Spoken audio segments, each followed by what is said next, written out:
Olá a você, as minhas boas-vindas. Seja bem-vindo a mais um vídeo aqui do canal.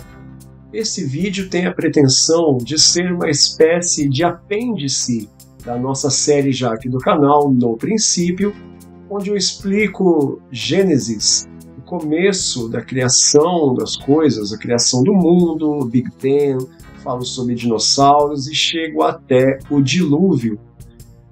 Esses vídeos em seguida têm a intenção de explicar, a partir do dilúvio, o que isso afetou no planeta Terra e nas nações como um todo. Então nós vamos neste vídeo dividir algumas informações para que então possamos contar a história de Abraão. E eu afirmo sem nenhuma dúvida que, conhecendo a história de Abraão, sua família, a sua fé no Deus que viria a ser de Israel, porque Israel ainda não era uma nação, ela vem por causa da vida de Abraão andando com Deus, né? Ele é o grande patriarca. Abraão, pai de Isaac, pai de Jacó, Jacó, pai dos 12 filhos que derivam, então ali, originam as 12 tribos de Israel.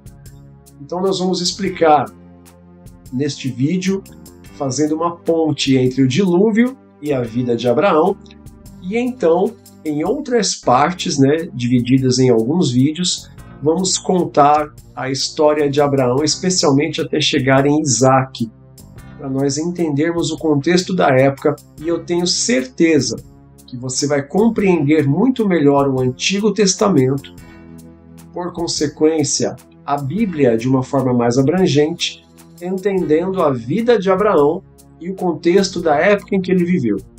Então, se você é novo por aqui, eu já peço para você seguir aí as minhas redes sociais, meu Instagram e o meu TikTok, que você está vendo aí embaixo.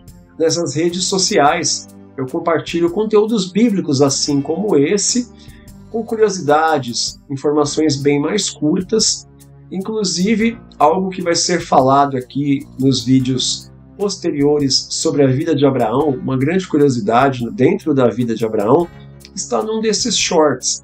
Então é muito importante você acompanhar e estar mais inteirado acerca dos assuntos.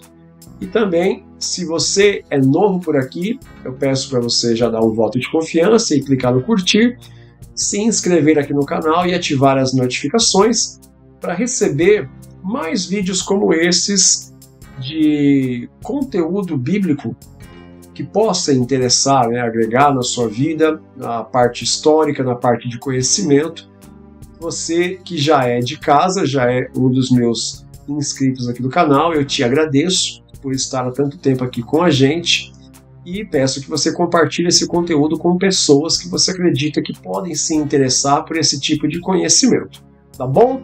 Feitas as devidas considerações, nós precisamos situar primeiramente o período pós-dilúvio que vai chegar até Abraão.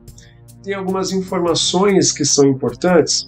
Por exemplo, nós entendendo o dilúvio em si como um grande evento global, isso já está bem explicado na série No Princípio, eu vou deixar na tela de final uma tela para você clicar e ir até a playlist da série No Princípio, por mais que algumas poucas coisas sempre vou retornar a menção aqui nesses episódios contando a trajetória de Abraão para você entender bem o contexto da Mesopotâmia, o Antigo Oriente Próximo, até chegarmos à nação de Israel de fato, só que nós vamos até ali o nascimento de Isaac, tá bom? E aí dependendo, talvez a gente pega uma parte de Isaac até chegar em Jacó, mas a prioridade é entendermos a vida de Abraão, porque a vida dele vai nos ensinar muitas coisas sobre o Antigo Testamento, que às vezes são colocadas fora de contexto por pessoas que não conhecem a Bíblia e querem acusar a Bíblia de tantas coisas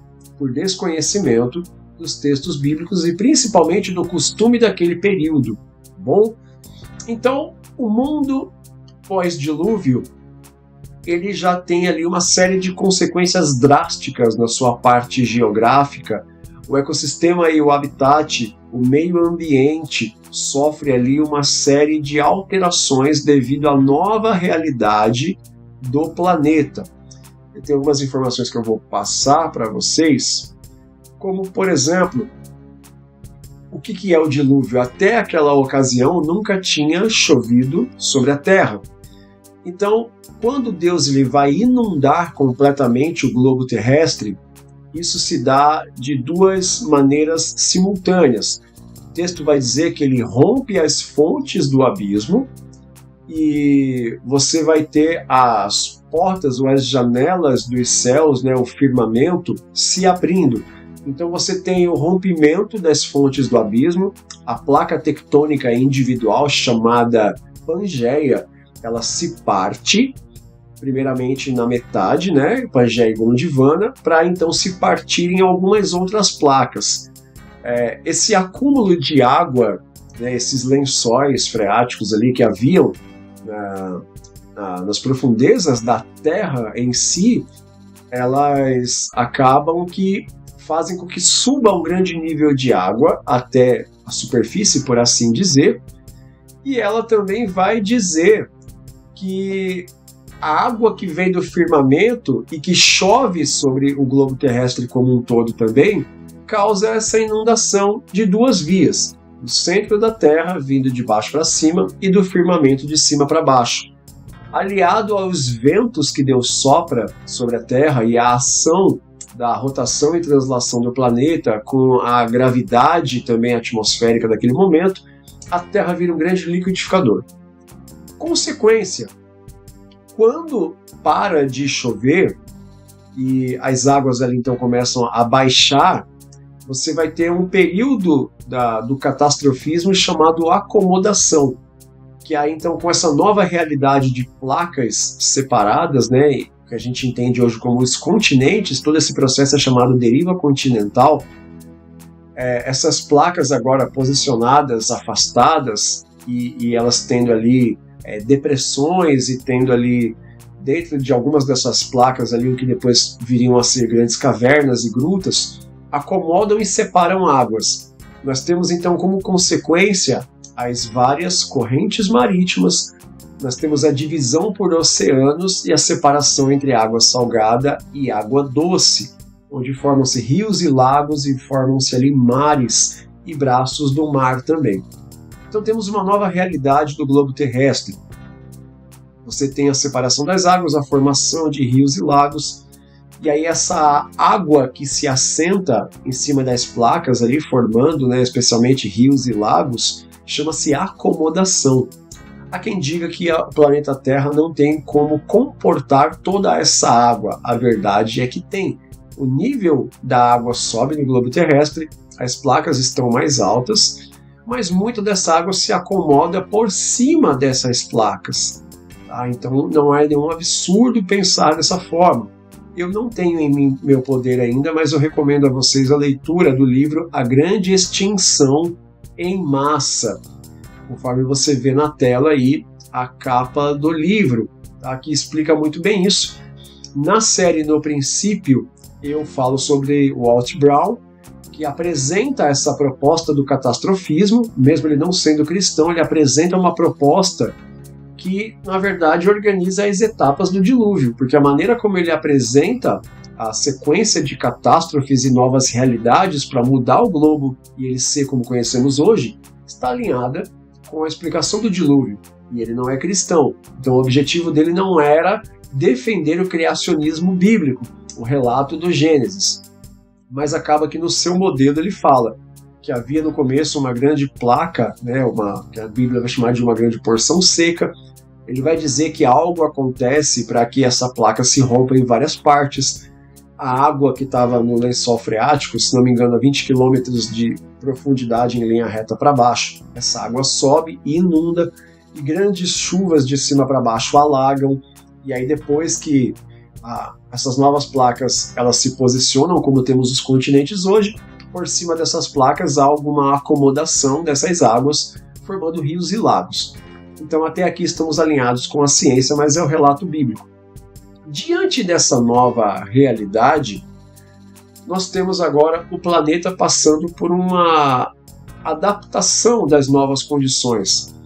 A quantidade de seres vivos mortos no dilúvio, ela emite na superfície terrestre uma grandíssima quantidade de CO2, uma grandíssima quantidade de gases desses corpos que começam a entrar em decomposição, seja de humanos, de animais. Muito ser vivo morreu. Pelo relato bíblico, nós temos 8 sobreviventes na Arca de Noé. Então, olha quanto ser vivo morre em ocasião do dilúvio. Quando as águas baixam, esses corpos todos têm que estar em algum lugar. E ali, quando você vai tendo camadas se sobrepondo, né, de areia, de barro, de grama, e você constrói por cima, essas camadas que vão ficando mais profundas são sedimentos. Por isso você escava e encontra tantos fósseis.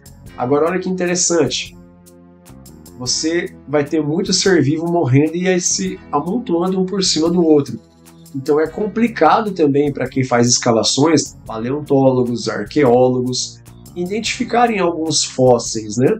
E aí você tem o carbono 14, que é ali um grande calcanhar de Aquiles, porque ele dá resultados imprecisos, visto que ele tem que levar em consideração que aquela porção de terra, aquele terreno, ou aquele osso, ou aquele tecido que é encontrado, ele tem que ter estado exposto à mesma condição climática e atmosférica durante todo o tempo sem alteração, para precisamente datar a sua idade, o que a gente sabe que é inviável, né? Mas enfim, é um método que é utilizado. Há quem diga que eles estão adaptando e aperfeiçoando esse método, e muitos dos cálculos que se tem conhecimento vão ser alterados, mas isso nós ainda aguardamos, né? Nessa nova realidade terrestre de acomodações de águas, placas, formações de montes que são terras se acumulando e se encavalando, fazendo montanhas, você tem alguns efeitos das crateras que se romperam e dessa nova realidade atmosférica e dos gases presentes agora na atmosfera, né? Um evento que acontece nessa ocasião é o chamado vulcanismo. O vulcão, você sabe que são placas de terra, né, que elas têm ali fendas que vão estar de alguma forma conectadas ao magma no centro da Terra, por isso aquelas erupções de lava, que é o que tem no núcleo da Terra, por exemplo. O vulcanismo, ele acaba fazendo com que a fumaça expelida pelos vulcões reflita a luz do Sol, causando grande resfriamento na Terra. E nós sabemos que a Terra tem 2 polos, né, o sul e o norte, que são grandíssimas placas de gelo, que são água acumulada, que pelo seu alto teor de resfriamento estão ali acumuladas como grandes polos, né? Por isso que são nos extremos do planeta Terra, porque dado o movimento da Terra, há uma menor concentração de calor nessas regiões e há um maior resfriamento dos extremos do nosso planeta.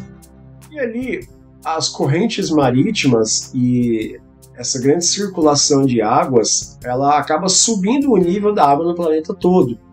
E essas correntes marítimas, elas ditam ali agora as direções dos oceanos, né, que influenciaria nas rotas de navegação. E acontece aqui também um outro fator, que é a dessalinização da água, que também contribui a causar um alto e rápido resfriamento do planeta. Aí você vai ter agora novas espécies expostas a essas novas condições climáticas, elas se formando e se adaptando da mesma forma como o nosso corpo, com musculação, com nova dieta, com raios ultravioletas, exposição a frio ou calor, acaba se adaptando também. Está um pouco alinhado com a questão da seleção natural, mas no que se diz respeito a formações de novas espécies adaptadas e não de raças.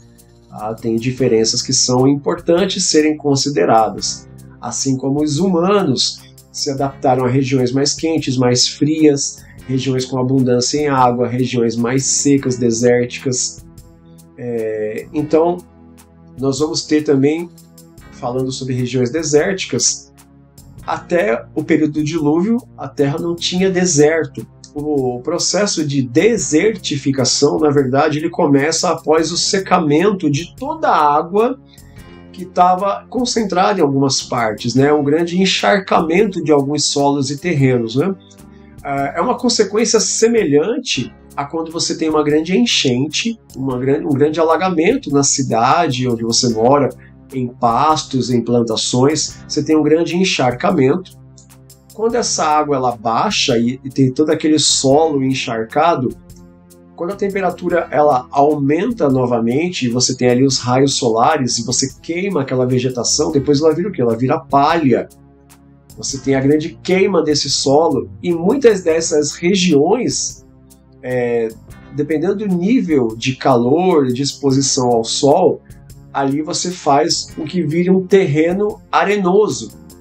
Então você tem partes em que a água, quando escoa totalmente, ela diminui nessas regiões e causa uma perda significativa de nutrientes, fazendo com que várias dessas regiões se tornem impróprias para um novo plantio, considerando o período do dilúvio.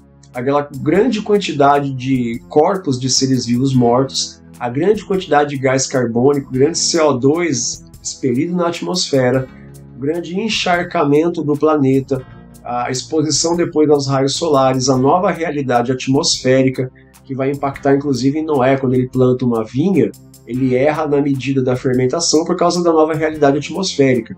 Por isso ele se embriaga, porque a condição climática atmosférica mudou completamente. É o que acontece no processo de desertificação. E você acaba tendo regiões que antes eram regiões com relva, com grama, que agora são regiões de deserto mesmo, por causa também de um segundo evento que é a arenização. A arenização ela é a exposição de uma camada mais arenosa do solo graças à erosão. Você vai ter ali então um desgaste natural, por exemplo, das partes rochosas que geram ali o granito, e algumas escalas maiores você tem também ali a areia.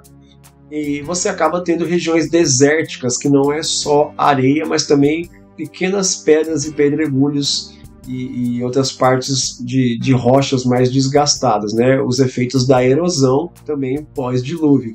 Então você tem a formação de novos solos, novos terrenos. Você tem agora novas realidades atmosféricas, regiões muito geladas, regiões muito quentes, regiões com abundância de relva, regiões com falta e escassez dessas mesmas relva e grama. Você tem partes com mais abundância de água doce, você tem partes com mais exposição à água salgada. E se você considerar, por exemplo, Israel, você vai ter o Mar da Galileia, que é um lago, na realidade, porque ele é água doce. Ele é extremamente pequeno se você olha no mapa, né? Uma vez ao ano ele sobe o nível e aí você forma ali o Rio Jordão, que conecta o Mar da Galileia, ou o Lago de Genezaré, o Mar de Tiberíades, né? São 3 nomes para o mesmo lugar, que é água doce, que é o que sustenta, né, Israel. Toda a água potável de Israel ela vem do Lago de Genezaré, o Mar da Galileia. Para a parte de saneamento urbano, você tem a dessalinização de água que vem do mar, mas ela é imprópria para consumo, né? E aí, uma vez por ano, o Mar da Galileia sobe seu nível, faz as torrentes chamadas Torrente do Negueb, que liga o Mar da Galileia, passa ali por uma região que corta Israel de cima a baixo, até chegar no Mar Morto, que também é um lago, só que de água salgada, por causa da grande concentração de enxofre. E aí a gente depois tem uma outra conexão lá na frente com Sodoma e Gomorra, como a gente tem os relatos, mas esse daí já é um outro assunto, tá bom? Então a nova realidade era essa. O que acontece? Até o período dos patriarcas, né, houve efeitos dessa desertificação pós-era do gelo, como as fomes, a seca, como você tem ali no tempo de Abraão, de Isaac, de Jacó, de José, começam a ter períodos de fome dadas às novas realidades. E é muito interessante nós vermos, por exemplo, Gênesis no capítulo 8, versículo 14, vai trazer aí o relato que no segundo mês, aos 27 dias do mês, a terra estava seca. É uma diferença quando você vê no versículo 13, que termina dizendo: eis que a face da terra estava enxuta. E aí você tem, do enxuto para o seco, você tem o ressecamento. Isso traz uma grande consequência para a terra, que é o versículo 22 do capítulo 8, que é o versículo que, de maneira breve e resumida, vai nos apresentar a formação das estações do ano e da Era do Gelo. Tem quem diga que a Bíblia não fala sobre a Era do Gelo, um evento extremamente significativo, é verdade, mas sim, o capítulo 8 de Gênesis, verso 22 diz: enquanto a terra durar, sementeira e cega, frio e calor, verão e inverno, dia e noite não cessarão. Essa nova realidade atmosférica, essa nova realidade do planeta, os ecossistemas se alteraram, o meio ambiente se alterou, as condições são novas. Ela cria então as diferenças de estações do ano, porque depois do período do dilúvio, você tem agora períodos de frio mais intenso e calor mais intenso. Todas essas atenuações climáticas são devido à nova condição dada aos impactos do dilúvio. E por que para falar de Abraão nós temos que fazer todo esse link? Porque isso vai impactar na forma como as pessoas começam a viver agora em grupos maiores. Isso vai impactar daqui a pouco, que nós vamos mencionar, na forma como eles se dividem, cada um no seu idioma, devido aos eventos ocorridos em Gênesis capítulo 11, mas a gente já vai falar sobre isso. Antes, uma outra consequência do dilúvio que impacta devido também à mudança de estações do ano e às condições climáticas é a questão da alimentação, conforme nós vamos ver aqui no texto do capítulo de número 9, Gênesis capítulo 9, do verso 1 ao verso 3. E abençoou Deus a Noé e a seus filhos e disse-lhes: frutificai e multiplicai-vos, e enchei a terra. E o temor de vós e o pavor de vós virão sobre todo animal da terra, e sobre toda ave dos céus, tudo que se move sobre a terra, e todos os peixes do mar, nas vossas mãos são entregues. Olha o versículo 3. Tudo quanto se move, que é vivente, será para vosso mantimento. Tudo vos tenho dado como a erva verde. É interessante porque esse versículo ele inaugura oficialmente a autorização ao carnivorismo. Até então, homens e animais não se alimentavam, pelo menos ordenados por Deus, né, de outros seres vivos, de carne e sangue. Você vai ver que no contexto de Gênesis 6, quando isso acontece, é uma desobediência à ordem de Deus. Deus não tinha esse propósito. O propósito de Gênesis, capítulo 1 e 2, ali, quando vai falar sobre a formação do homem e dos animais, todos esses seres viventes se alimentavam da relva, da erva do campo, dos frutos, das sementes e dos grãos. A partir dessa nova realidade, você está autorizado a ser carnívoro em Gênesis 9, porque dada a nova situação do planeta, a gente acabou de falar sobre as condições do solo, da terra, demorou bastante tempo e nessa nova realidade de desertificação e de montes, de montanhas, de vales, ficou mais difícil o lugar próprio para se plantar e colher. E aí nós vamos entrar no contexto da Mesopotâmia, que é a região entre rios, né, Tigre e Eufrates, que era a região abundante. Você vai ter a crescente fértil ali do Egito, subindo ali o delta do Nilo, que era uma região também que, beirando ali as margens do rio Nilo, uma região fértil para plantar e colher e se viver. Por isso, algumas sociedades começam a se formar e se aglomerar nesses lugares especificamente. Mas, só citando brevemente aqui então, a nova realidade atmosférica, ela faz com que fique mais difícil plantar. Para que os seres vivos não morram de fome até a terra estar própria para ser plantada e se colher o fruto, poderia se alimentar de outros animais. Mas aí o homem também exagera, porque o predadorismo vai fazer com que eles não só comam da carne e bebam do leite, mas usem das peles para fazer as vestes e para vender também, ali no caso de alguns animais específicos, os dentes, o marfim e as presas, né, as garras. Então você tem ali a extinção de alguns animais, como eu já menciono na série no princípio, inclusive extinção de alguns dos dinossauros de maior porte, bem como outros animais também que são extintos devido a esse predadorismo, tá? Agora, nessa nova realidade, o dilúvio causa todo esse impacto nas civilizações, né, que se dão a partir dos filhos de Noé. De Sem vem os povos semitas, você tem de Cã os povos cananitas, que descem ali mais para o sul e acabam povoando o que seria depois o norte da África. Aí você vai ter os egípcios, os etíopes e vai descendo. E você tem os jafeitas, que vão mais à direita do mapa aí. E você tem deles os povos do Oriente Médio, considerando que era chamado Ásia Menor.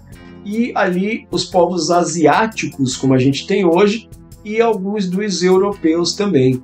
Tá? Então, desses 3 filhos de Noé, você tem essas descendências dos povos que viriam depois. Inclusive, dos povos de Cã para Canaã, você tem ali Misraim, por exemplo, que é o Egito. Muitos desses povos, os cananitas, né, que depois você vai ter ali sumérios, fenícios, caldeus, eles são descendentes ali de Canaã, né, que é neto de Noé, que na verdade é filho de Cã. Esses povos, eles acabam contando as histórias, as suas maneiras, né, conforme a lembrança de cada um dos seus patriarcas, Sem, Cã e Jafé, o que nos leva a entender que provavelmente, pelo que a história nos mostra com a continuidade, de Sem, dos povos semitas, se preserva a história real do período pré-dilúvio e acaba sendo passado pós-dilúvio, o que, por exemplo, nos indicaria as escolhas de Deus por povos semitas para continuar a sua história, tá? E aí nós vamos fazer um link onde nós vamos usar algumas passagens de Gênesis 11 e é importante nós entendermos como que as coisas acabam chegando até Abraão, tá? Você tem então alguns capítulos aí, como o 9 e o 10, né, especialmente o 10, dividindo genealogias a partir dos filhos de Noé. O capítulo 11 começa dizendo algo interessante, ele vai dizer, Gênesis 11, capítulo 1, vai dizer que era toda a terra de uma mesma língua e de uma mesma fala. Aí olha que interessante. Aconteceu que, partindo eles do Oriente, acharam um vale na terra de Sinar e habitaram ali. E disseram uns aos outros, eia, façamos tijolos e queimemo-los bem. E foi-lhes tijolo por pedra e betume por cal. E disseram, eia, edifiquemos nós uma cidade e uma torre cujo cume toque nos céus e façamos um nome, para que não sejamos espalhados sobre a face de toda a terra. Aqui nós sabemos, por informações que a própria Bíblia fornece, a arqueologia e conteúdos de história extras à fonte bíblica, que Nimrod, fundador da cidade de Babel, Nimrod, fundador da cidade de Nínive, ele é o grande cabeça desse empreendimento, e o povo ali, tendo essa história do dilúvio ainda recente na sua mente, Flávio Joséfo vai falar em A História dos Hebreus, ele vai dizer que o empreendimento desse povo de fazer uma torre cujo cume seja tão alto, ela tinha 2 propósitos específicos, né? Flávio Joséfo vai dizer isso aqui em A História dos Hebreus.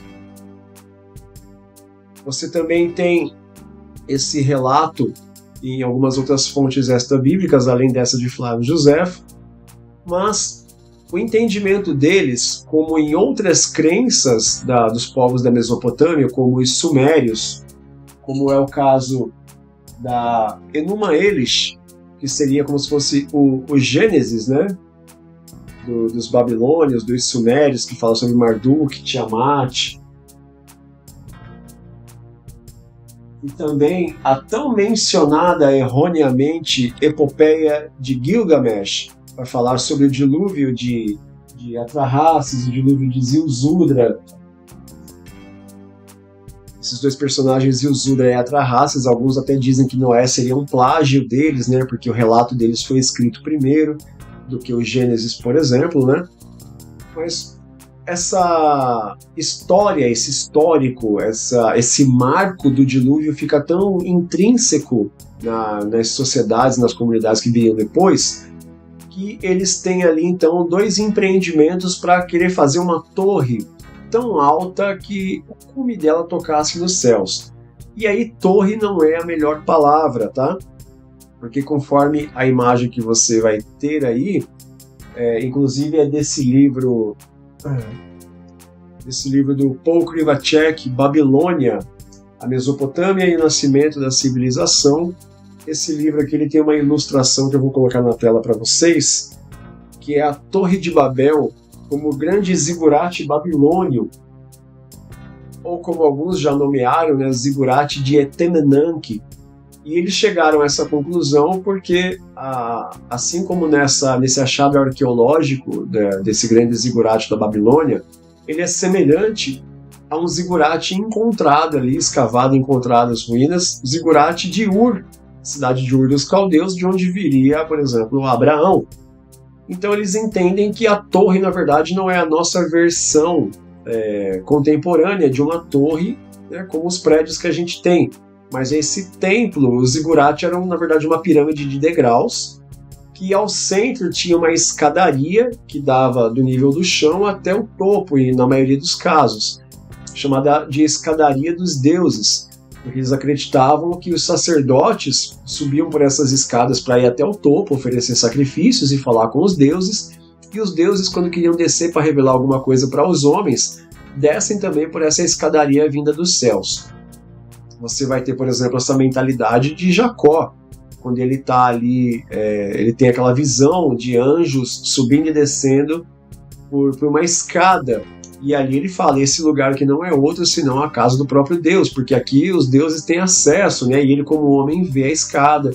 Então é altamente provável que o que Jacó tenha visto ali seria um formato mesmo de uma escada de um zigurate, que Deus ele sempre parte do símbolo conhecido pelo homem para revelar suas verdades desconhecidas, inclusive é o que está também no livro de Paulo Won, E Deus Falou na Língua dos Homens, onde ele dá alguns desses exemplos do Antigo Testamento que Deus usa simbologia conhecida pelos homens para explicar o seu desconhecido.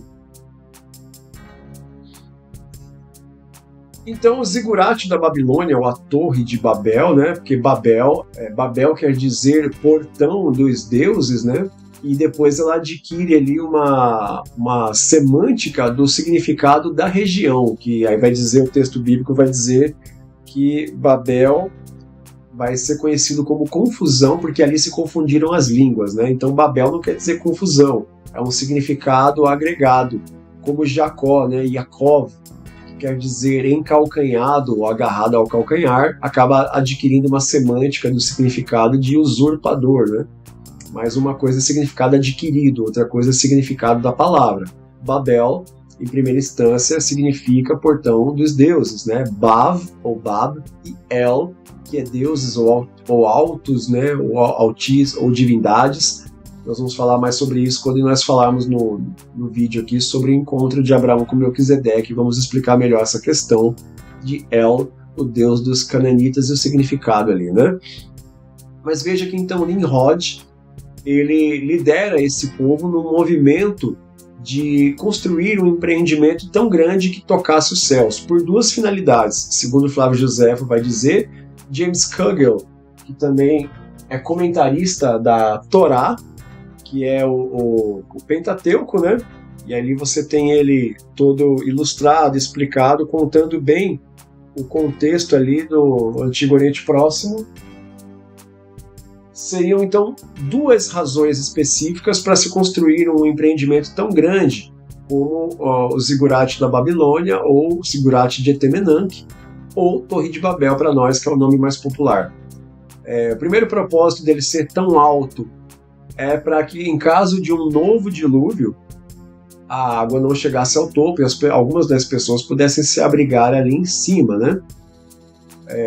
O que nos leva ao primeiro motivo, que é fazer um topo tão alto que, assim como Deus avisou a um homem antecipadamente do dilúvio para que ele se preparasse, no caso dos povos semitas ali de Noé, por mais que tenham pelo menos 12 versões do dilúvio em outros povos, lembrando que Sem, Cã e Jafé passaram a sua história para os seus descendentes, mas aquele que preservou os relatos originalmente foi Sem com os povos semitas, né?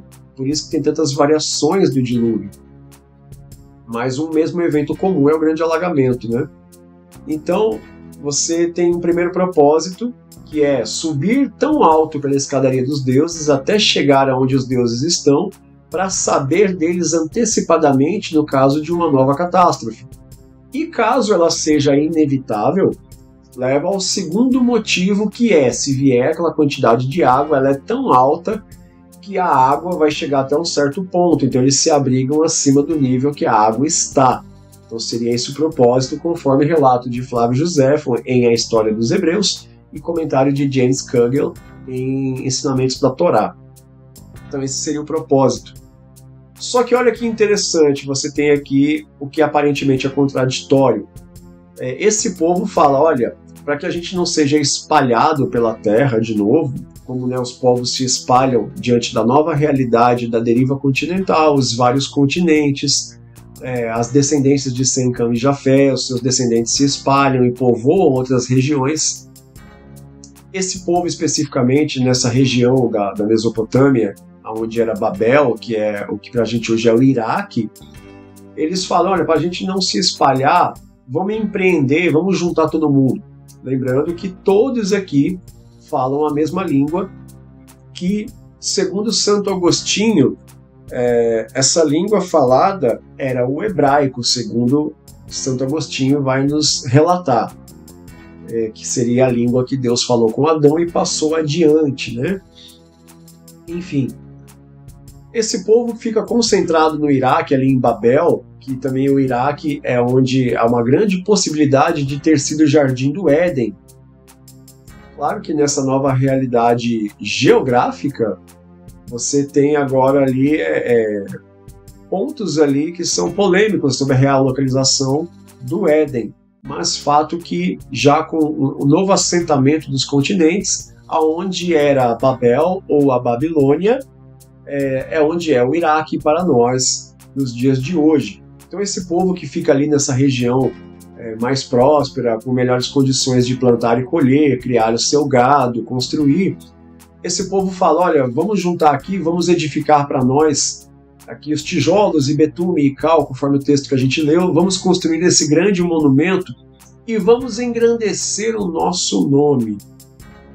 E aí veja que Deus, então, ele olha isso com maus olhos, ele fala, olha, o objetivo não é vocês se juntarem entre vocês, fazerem com as suas próprias forças, me colocando de lado e querendo engrandecer a si mesmos. Então, o que eu vou fazer? Eu vou descer e vou confundir as línguas de vocês. E aí a gente sabe que uma pequena parte continua morando ali, que provavelmente é os que falam o idioma da região, e outros se espalham, e aí nós temos a pluralidade das línguas, dos idiomas entre os povos a partir de Babel. Por isso, o nome que significa portão dos deuses adquire esse significado, essa nova semântica de confusão, que é uma variação, a diversificação das línguas, e eles não puderam se entender, logo o empreendimento caiu por terra.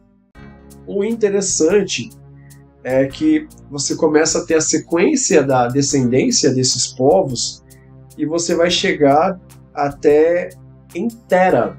Tera, que vem a ser pai de Abraão, e eles habitam ali na região de Ur dos Caldeus. A Caldeia é uma região ali de alguns desses povos que se concentram ali próximos relativamente, né, desses reinos do Irã, especialmente. Você vai ter uma grande capital da época, onde Hammurabi escreveu na Estela de Suzã o Código de Hammurabi, que era a lei de regras que regiam naquela época. Código de Hammurabi, que seria esse daqui, e aí você tem a imagem da Estela de Suzã, que é uma estela de pedra aonde as leis ficavam gravadas. Nesse período, você tinha muito pouca literatura escrita, né? O que você tinha de escrito, e muito pouco disso, eram em pedras ou em tabuletas de argila, mas pouquíssimos trabalhavam os escritos, né? Você vai ter os egípcios ali como grandes precursores no trabalho do papiro para fazer ali os pergaminhos e registrar com tintas confeccionadas ali, compostos químicos ali, registros nos papiros, o que depois a gente saberia, né, como os pergaminhos e os rolos, mas o que predominava era a tradição oral, passar de boca a boca as tradições, os costumes e as histórias. Por isso você tem tantas versões com diversas alterações dos relatos do Éden, do pecado, do primeiro casal, do dilúvio, porque a tradição oral, dependendo de quem passa e como ela lembra dos fatos e como ela interfere nos fatos, você muda o contexto original e conta uma nova história. Lembrando que porque os povos semitas preservaram o original através de Sem, através da sua descendência, Deus então usa eles para continuidade, porque eles preservaram a originalidade dos eventos, contando via oral. Tá? Mas os primeiros escritos eles são ali de fato em pedras, e Hammurabi escreve as leis, né? Como por exemplo a Lex Talionis, que é a lei de Talião, olho por olho, dente por dente, mão por mão, pé por pé. Então havia já essa regra vigente no período de Abraão, por exemplo. Com o espalhamento das várias agora novas nações por causa da diversificação das línguas, esses povos, além de terem que se assentar em locais específicos devido às condições que esses locais ofereciam, se assentam também agora pela diversificação dos idiomas. Então, por exemplo, duas comunidades tribais ali, nômades, de repente numa mesma região que fosse boa de água doce, né, rios e lagos, podia se assentar ali por causa desse recurso, mas já tinha a dificuldade da comunicação. Então alguns desses, talvez os mais fracos, os menos favorecidos no combate ou na quantidade de pessoas mesmo, acabavam tendo que ser nômades e peregrinar para outro lugar onde eles pudessem encontrar água doce e se assentar. Tá?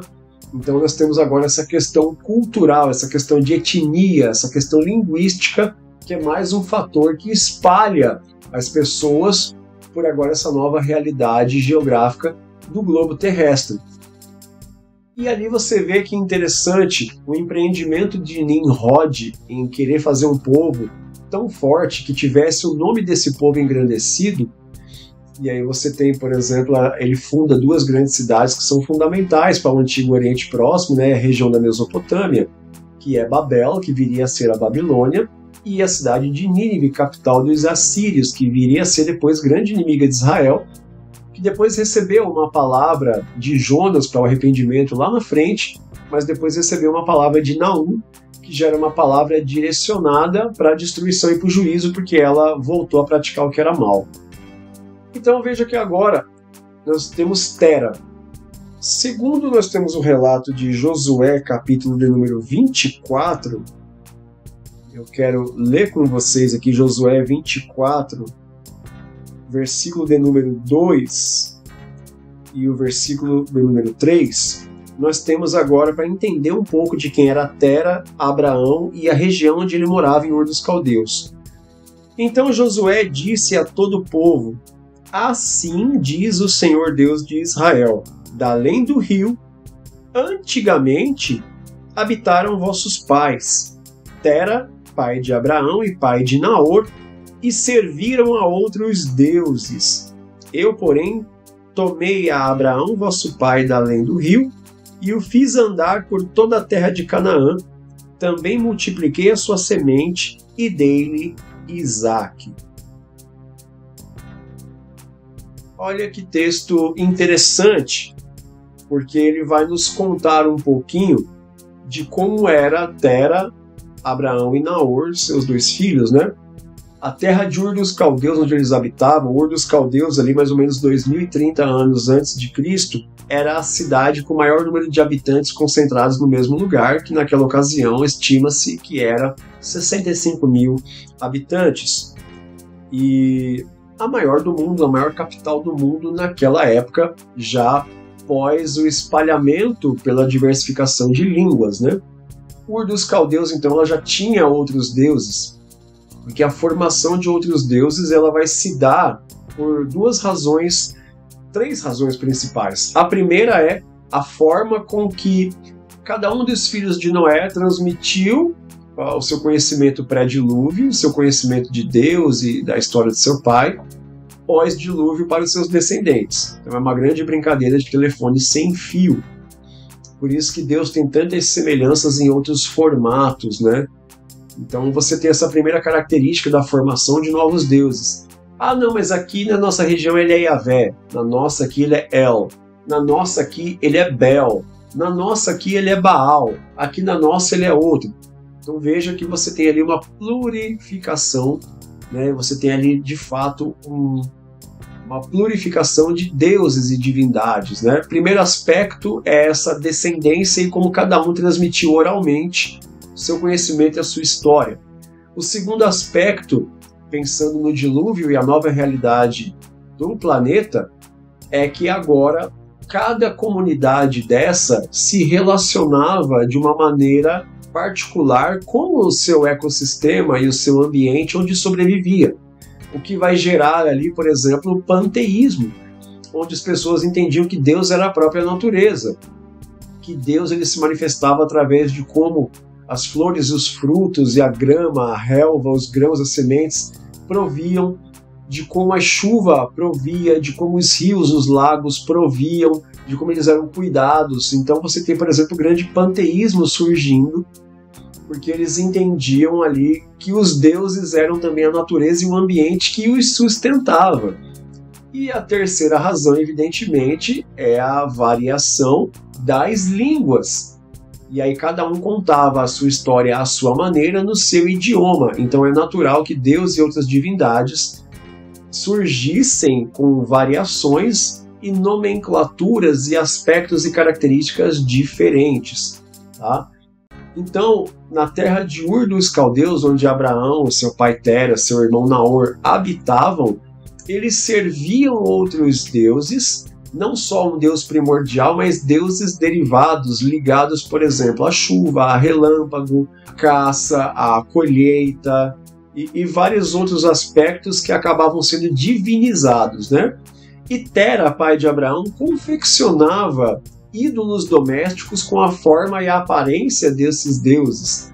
Então é nesse contexto que Abraão vai crescer.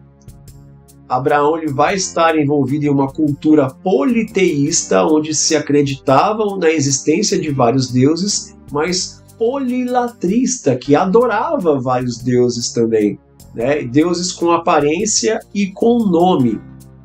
É muito importante esse aspecto, porque quando nós formos falar do chamado de Abraão, quando a gente estudar o capítulo 12 no próximo vídeo, nós vamos voltar a essa informação dos deuses e da importância da sua aparência, do seu nome e da sua forma. Mas para nós encerrarmos esse vídeo de abertura dessa nossa minissérie, que é um apêndice da série No Princípio, é importante nós entendermos aqui sobre Abraão pegar sua esposa Sara e caminhar com ela. O capítulo 11 do Gênesis, do versículo de número 29 em diante, nós vamos observar aqui Gênesis 11, 29. Vai dizer assim: E tomaram Abraão e Naor mulheres para si. O nome da mulher de Abraão era Sarai, o nome da mulher de Naor era Milca, filha de Arã, pai de Milca e pai de Isca. E Sarai foi estéril e não tinha filhos. Veja que tem um versículo só para dizer isso, né? Verso 31. E tomou Tera Abraão seu filho, e a Ló, filho de Harã, filho de seu filho, ou seja, né, sobrinho, e a Sarai, sua nora, mulher de seu filho Abrão. E saiu com ele de Ur dos Caldeus para ir à terra de Canaã, e vieram até Harã e habitaram ali. E foram os dias de Tera 205 anos, e morreu Tera em Harã. Harã é o que para nós hoje é a Turquia, tá? Então, o contexto importante que nós temos que ter é essa informação de que Abraão toma Sarai, sua mulher, e Sarai era estéril. E aí ele vai peregrinar de Ur dos Caldeus até Harã, na Turquia, fazendo o caminho de sair. Ele vai sair de Ur dos Caldeus, vai subir até Harã, para depois vir até Canaã, né? Vai ter conforme você vê no mapa aí, do caminho que Abraão percorreu. Por que o texto é enfático em dizer que Sarai era estéril, não tinha filhos? Porque nas regras da época, daquela região ali, né, da Mesopotâmia e o Oriente Médio, né, o Antigo Oriente Próximo, a mulher que era estéril, que ela não podia dar filhos, era uma condição natural dela, não foi por causa de um acidente, alguma coisa, ela era considerada maldita, porque ela não poderia dar frutos. Então, segundo o Código de Hammurabi, o homem poderia usar a lei do repúdio, que é, já que a mulher não dá filhos, eu posso devolver ela para o pai e recuperar o dote que eu usei para desposar ela. Quando Abrão ele escolhe continuar vivendo com Sarai, e aí vai peregrinar com ela, e vai viver com ela, lembra que tudo isso é antes da promessa de Deus, tá? É Gênesis 11 ainda no finalzinho. Quando Abraão escolhe continuar com Sarai, ele está assumindo para si a condição de um homem que vai ser chamado de maldito porque está vivendo com uma mulher maldita que não lhe dá filhos. E o homem no Oriente Médio ali, para ser considerado um homem próspero ou abençoado, ele precisava primeiro ser um homem que tivesse uma ou algumas esposas. Essas esposas tinham que lhe dar filhos, e a quantidade de filhos representava sua bênção, e isso mostrava para outra pessoa que você podia fazer negócios com aquele homem, porque ele era abençoado, visto que ele tinha esposas e filhos, ele tinha descendência, e isso representava bênção. E aí, quando você ia negociar um gado, uma porção de terra, um poço ou alguma coisa, o recibo, né, da época, a escritura da época, era um ídolo doméstico que representava o deus a que você servia, que representava a região de onde você via. Era como se fosse um antecedente. Fala, você me entregou um ídolo doméstico desse deus, por exemplo, que tem esse formato. Um deus com esse formato e essa aparência quer dizer que provavelmente você é da região X, que você acredita no Deus Y, então eu posso fazer negócios com você, porque você é de uma região próspera, que tem gado, que tem terra, que tem relva verde, que tem rios, mares, cachoeiras, seja o que for. Então eu posso fazer negócios com você, porque você crê no Deus tal. Você crendo no Deus tal, sendo da região tal, então a gente pode fazer negócios, porque vai ser bênção para mim e para você. Era assim que, especialmente os sumérios e fenícios, negociavam. Então Abraão estava numa terra que tinha muitos deuses, e o pai dele fabricava esses ídolos domésticos, então isso não seria um problema. E é interessante a importância dos ídolos domésticos, porque lá na frente vamos ter um episódio onde Raquel vai fugir com Jacó, do seu pai Labão, e para que ele não importune e vá atrás deles, e tome as coisas deles, eles fiquem sem posses, ela leva os ídolos domésticos de Labão com ela. Alguns vão dizer que ela não desapegou dos ídolos, o que não é totalmente verdade. Ela estava, na verdade, levando a escritura dos bens de Labão para que ele não tentasse tomar as coisas deles e eles ficassem ali com a mão na frente e outra atrás, né? Então, os ídolos domésticos serviam como escritura e como recibo. Fizemos um acordo aqui, então fica o meu ídolo doméstico com você e o seu comigo, para nós termos ali um recibo de que foi feito um negócio.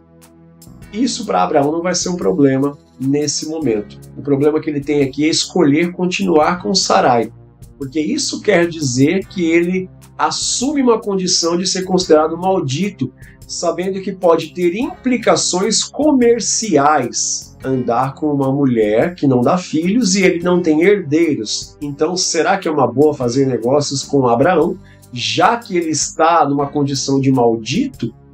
Isso poderia afastar negociantes dele, por exemplo, tá?